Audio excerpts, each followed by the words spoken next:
Dans la production de la banane plantain ou de la banane douce, vous pouvez dès le départ choisir ce que vous voulez faire.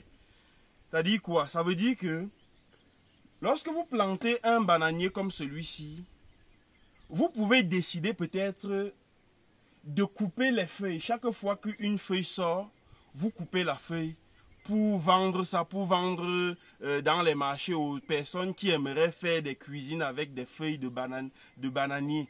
Parce que, rassurez-vous, tout le monde n'aime pas consommer de la nourriture dans des feuilles en plastique. Donc, vous pouvez faire une plantation de bananier uniquement pour récolter à chaque fois les feuilles et les vendre sur le marché. Pour que ce bananier produise, il lui faut en moins 75 feuilles. Vous voyez, ce bananier qu'on a planté, avant que ça ne donne le régime, ça va nous produire 75 feuilles en moins. Et donc, si vous récoltez par exemple sur les 75 feuilles, on va dire environ 60 feuilles, et que vous vendez la feuille à 50 francs, ça veut dire que ce bananier vous produira 3000 francs. C'est-à-dire 50 fois 60, 5 fois 6, 30 plutôt. Voilà, ça fait que ça vous donne 3000 francs ce bananier.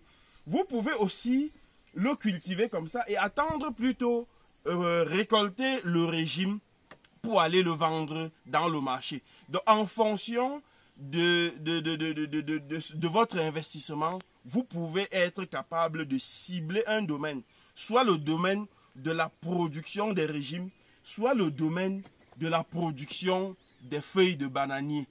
Vous voyez, vous allez vendre ça dans les marchés, vous allez vendre ça auprès des personnes qui sont dans des grandes villes et qui ne trouvent généralement pas des feuilles de banane pour cuisiner, pour préparer, pour emballer le coquille, pour emballer, bref, les mets traditionnels.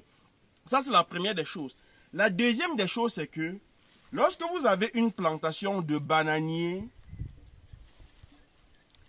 vous pouvez laisser que les rejetons se développent énormément, tout au pied des bananiers. Donc, vous pouvez laisser que les rejetons se développent en abondance. Seulement, quand vous laissez les rejetons se développer en abondance au pied de la mer, cette mer-là va vous donner un régime de moindre calibre.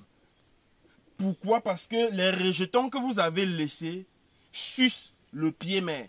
Donc, en les éliminant, vous permettez à ce que votre pied-mer vous donne des gros régimes. Mais une autre personne va avoir le même bananier, mais laisser les rejetons se développer parce que il voudrait faire la multiplication végétative. Ça veut dire quoi? Ça veut dire que lui, il préfère perdre en régime. Il préfère récolter des régimes qui ne sont pas tellement gros, mais il gagne en rejetant de plantain. Donc, en fonction de ce que vous voulez, je veux dire, lorsque vous vous lancez dans la banane douce ou dans la banane plantain, vous devrez savoir dès le départ ce que vous voulez. Est-ce que c'est la production que vous voulez? Est-ce que c'est les gros régimes de banane que vous voulez? Est-ce que vous voulez beaucoup plus des rejetons de bananes? Parce que, comme je dis, vous pouvez avoir le marché des rejetons et vous n'avez pas le marché des bananes même. Vous pouvez avoir des gens qui vous sollicitent pour la semence. Et si les gens vous sollicitent pour la semence, il vaudrait mieux laisser que ces semences se développent mieux autour du pied-mer pour pouvoir satisfaire à la demande en plan. Par contre, si vous avez plutôt des clients qui veulent les régimes de bananes plantain, ben vous éliminez les rejetons pour avoir à la fin des gros régimes de plantain. Voilà ce que je voulais vous montrer et vous dire que les choses se passent aussi simplement. Sachez juste ce que vous voulez et le résultat suivra de lui-même. On se dit à très bientôt. Bye bye.